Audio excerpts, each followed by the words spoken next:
Hey listeners, just jumping in quickly before the podcast to notify you about the Bodytrack Academy educational webinars that we have available via Eventbrite. We cover a variety of topics ranging from oncology, musculoskeletal rehab, neurological rehab, mental health, performance and much more, all of which you can access 24/7. That means you can purchase the webinar and watch it at any time that suits you. You can claim our webinars as PD points via SS self-assessment tool, and as a valued listener of the podcast, you're entitled to $10 off any of our webinars, but do hurry because the code is only available to the first 10 purchases. Just use the code FIRST10. So head on over to Eventbrite and browse our webinars. The link is in the show notes and on the Bodytrack Academy Facebook page. I'd like to begin this podcast by acknowledging the Yagara and the Turrbal people as the traditional custodians of Meanjin, the lands on which our podcast is recorded. We pay our respects to elders past, present, and emerging.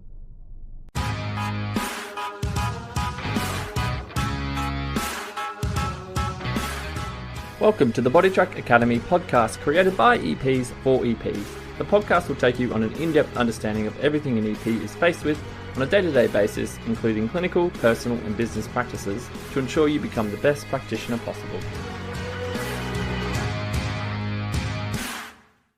If you enjoy the podcast, make sure you like, share, follow us on whatever streaming service you use to ensure the message spreads and you are notified of any new podcasts or educational resources available to you. Furthermore, if you're not already part of our online academy, head over to Facebook and join the Bodytrack Academy. Happy listening. A very belated welcome to 2024, because I believe there was one episode in Jan already, but it's Happy New Year 2024 and we're back with another Bodytrack Academy podcast, and today I am extremely fortunate enough to be joined by our oncology expert in exercise, Caitlin. Welcome. Thanks, Dan. It's actually really nice to be back on the podcast. It's been a little while since I've been on the podcast. Yeah. You're mid-2023. Little hiatus, I think. Yeah, indeed. But yes, we are going to sort of delve into what 2023 podcasts were your favourite. We're also going to talk a little bit further about educational webinars that we currently have available.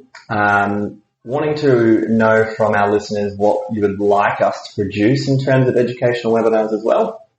And finally, we would like to just open up the fact that we're launching our Q&A as well, which is going to be able to be purchased as well through Eventbrite, and we're talking a bit further about that. So before we get tucked into the nitty-gritty, what was your favourite podcasts of 2023 on the Bodytrack Academy? On the Bodytrack Academy. What episodes did you enjoy the most, Caitlin? Look, there's some really quality stuff that came out last year. It was really nice to hear from some of our newer or other team members as well. Like, we are so lucky to have some really, really incredibly knowledgeable team members, and I've really liked our case study podcast that we've had in the last year. There's definitely been a few more of those, which has been really, really cool.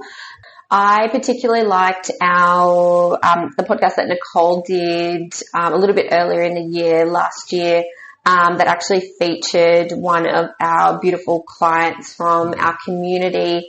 And she gave a really, really cool insight from a client point of view about her journey and how exercise physiology has really helped her as well. And I think that is a really, really cool, really cool listen, and a really, just a really nice one for the EP space as well. That was with Kate, wasn't it? With Kate, absolutely. Yep. But yes, really enjoyed our case study episodes as well. So definitely recommend having a listen through those. And that's something that I think as practitioners, we also find really quite helpful ourselves to put a case together and then really talk through what and why we did and why we chose to take a certain pathway. And that's definitely a direction that we're taking for our webinars as well, an opportunity that we want to allow you guys to be involved as well, so that not only is it just hearing from our team, but really having a platform where we can all kind of work together either on similar cases or different cases or unique cases, so that we can keep moving forward as an industry in a way that is really collaborative, and I think a really, really cool way to just learn more and keep up to date and to feel like there's support there around you as well. Yeah. Most definitely. And I'll take you back to 2021 when we started this podcast. And one of the things and reasons as to why we did is because of the fact that there was always this sense of a gap between great research coming out for exercise physiology, but the practicalities is never really there. And that's why we're really starting to show a lot more of the case studies and breaking it down into and picking the brain of the practitioner to get their reasoning as to why they had that clinical justification for something. Yeah. And you'll find if you listen to the case studies, they're very different across the conditions, but also how the EP actually went through it. I haven't sat down yet and spoken to them and gone, well, this is the same battery of tests, or this is the same questions asked. It's always different. And I mean, I definitely learned from them myself, and I'm now 10, 11 years almost. Geez, I'm 11 years. Yeah, you're old, Dan. But it's really refreshing. And that's the thing that we're trying to do here as well, is we're keeping up with the research, the evidence that's coming out that is strongly becoming favoured towards exercise rehabilitation, and exercise physiologists are becoming very well known in that space for them to be the rehabilitation providers for a multitude of conditions. So that's the essence of why the podcast was started, and in 2024 we really want to continue to provide more case studies, and also those we want to bring in a few more clients as well to hear from their side of it. But we'll be selective, of course, because some may actually throw us under the bridge. Yeah. No, they all love us. Largely, they're in support of what we want, right? They might gripe in their sessions, but that's the fun and game of it all. Yeah. So that's a little bit more about the podcast and some favourites. I think one of my favourites, and it's not just because you're in the room, Caitlin, but the oncology ones that we did do last year really support a lot of the educational webinars that we did bring out as well toward the back end of last year. So I think that really nicely complements and upskills you to have the confidence to deliver a clinical session in front of anyone that comes to you with a history of cancer, or going through treatment, or in preparation for treatment. You feel so ready from going from a place of like, well, there's so many things I just don't know and then you're listening to the podcast or going through the educational webinars and you go, this makes sense now. I'm starting to get a feel for it, and I can deliver something that is really a great standard of care. So that's probably my top picks if you wanted to go back through the podcast and check out some of the favourites from us.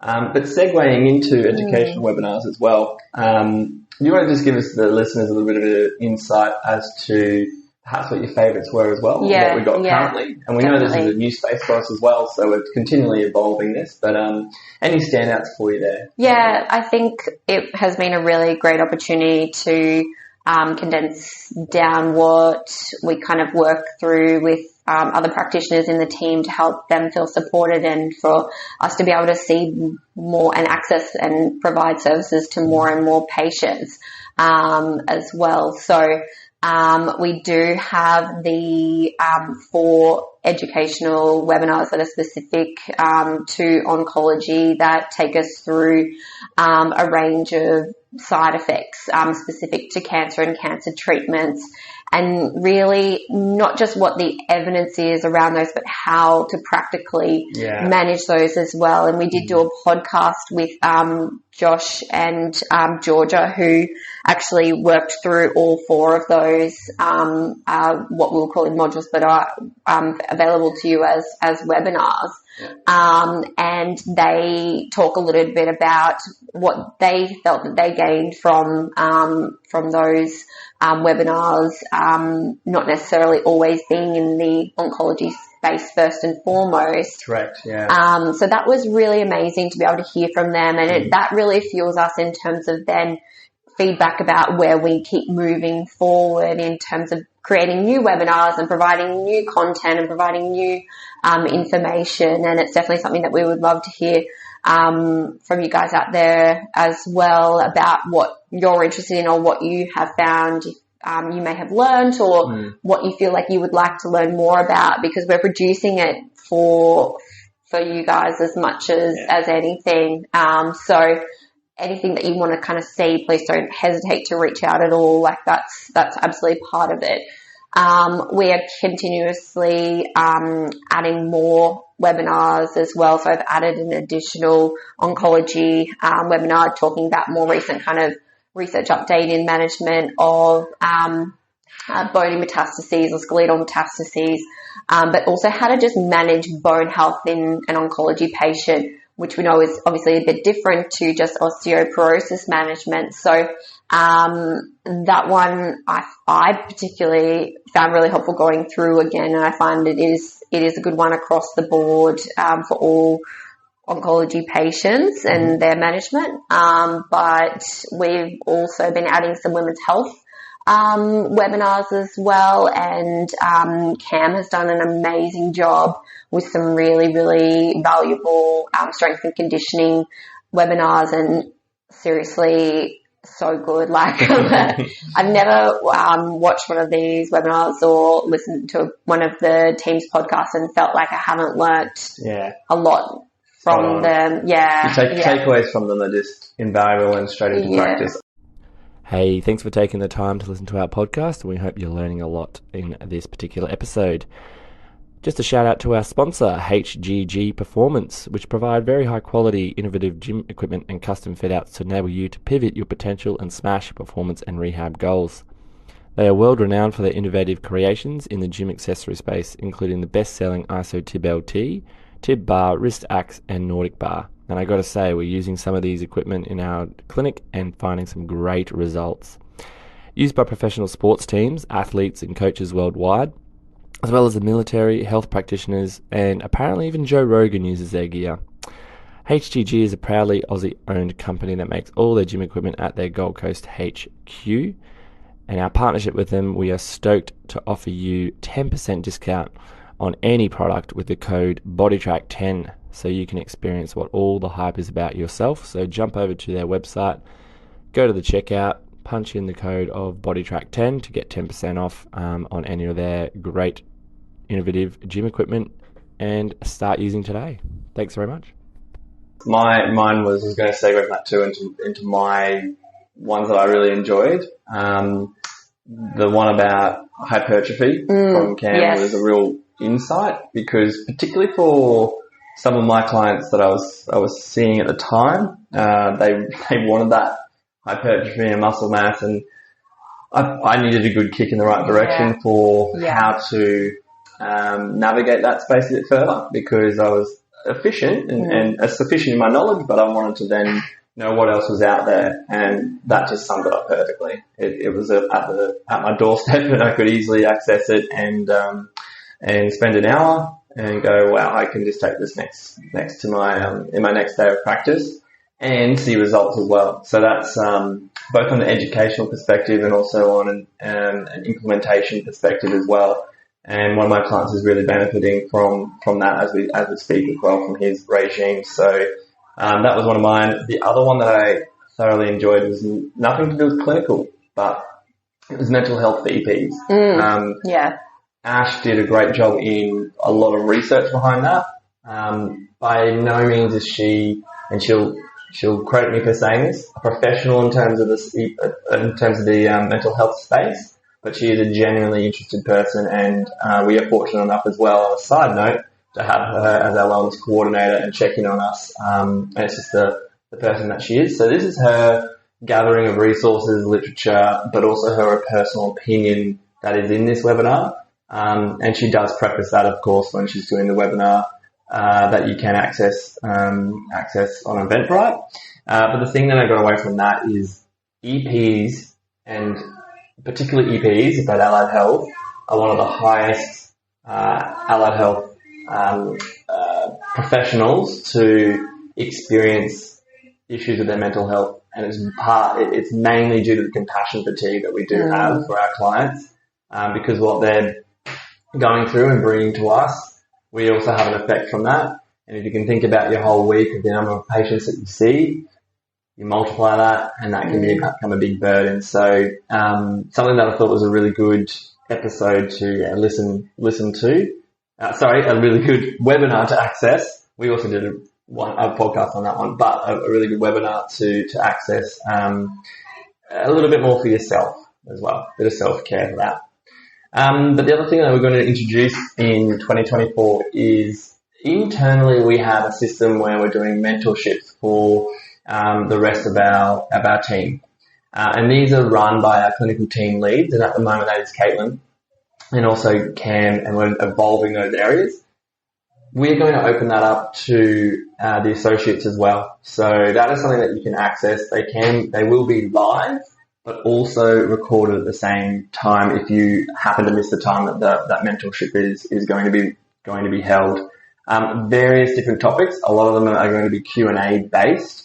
An example of one we had, Caitlin, you can just talk us about the one you did recently last week. Yeah. The Q&A, and just sort of give the listeners an insight into what they can expect from that. Yeah, absolutely. It is, as I said, like it's something that we want to have an opportunity for other associates and you guys to be involved in. So what we did was a Q&A webinar where just did a little rehash of some of the key kind of research or information that we are talking about relative to, the Q&A webinar we did was specific to exercise physiology and pregnancy, which was something that we covered in-house, and then wanted to follow up with more opportunity for kind of more conversation and case studies. So we did a quick review of some of the key kind of evidence just to generate any kind of additional questions anyone might have. And then I reviewed one of my own case studies and spoke a lot about, okay, well, this is a person that has some contraindications for exercise for pregnancy. What does that mean? What next? What now do you do? Is it, oh, sorry, goodbye, see you in postpartum, or actually, hang on, there is a lot that can be done. Well, how do you navigate that? Where do you look? Who do you talk to? Who needs to be involved? What kind of parameters are there to work with? So we had an opportunity to kind of sit and break that down, working through my decision making, how I felt kind of in terms of confidence, and then who I involved to try and make sure that that was still a really kind of safe process. And then we had Georgia also contribute a case study of a similar sort of nature in terms of someone who came into some complications quite late in her pregnancy. And then we spoke about how Georgia went about supporting them, or what her plan was. And then we kind of spoke a bit about, okay, well, how can you best kind of manage this, or what might you do? What are the different kind of pathways that you could potentially take to continue to support this patient in relation to what we know from the evidence, and also what we know from actual practical experience as well. So it's an opportunity for you to talk either about a specific case or a specific patient population or a subset that you have just maybe feel like I can't find the answers for this, or I haven't found someone to talk to about this. It's a really safe and open space where you can contribute and we can provide you with some support there as well. And that's definitely something that we want to try and achieve with this Q&A webinar. So it means you get to join in live. So you were joining in, you were getting access to the summary and then also an opportunity to either listen to our case studies or to contribute. Contribute your own. That's it. And I think the key thing there is access. So it's access to people who are specialising in those fields and have the amount of knowledge in those fields,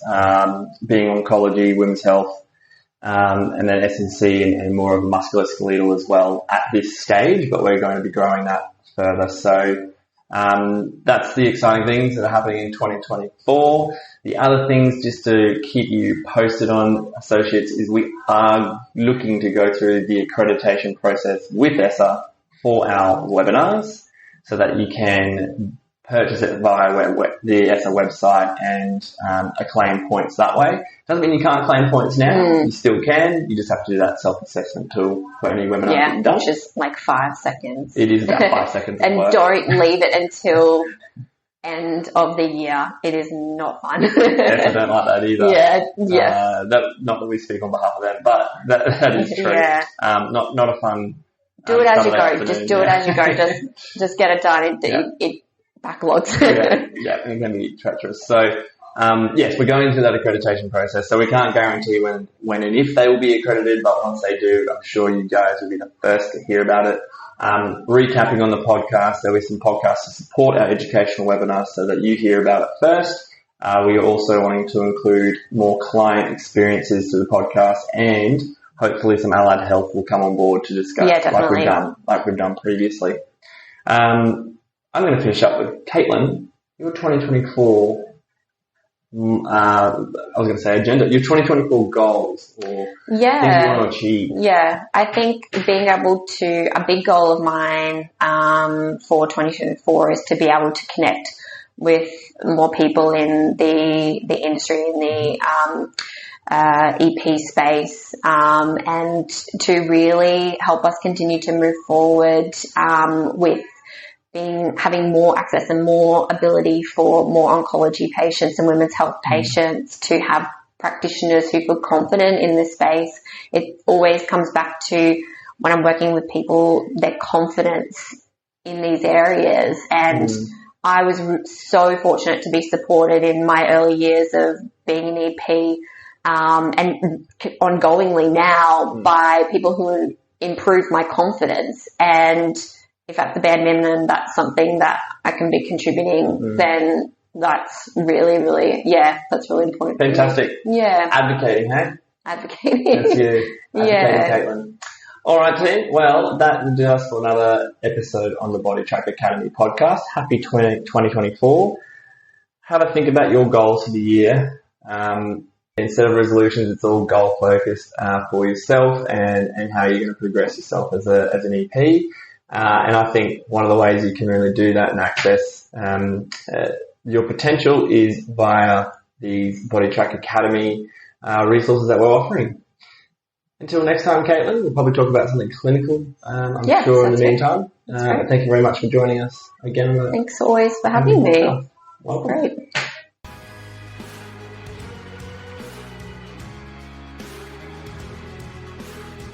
Thanks for listening. We hope you enjoyed this podcast, so remember to share, like, or follow to keep updated with all our podcasts and educational resources.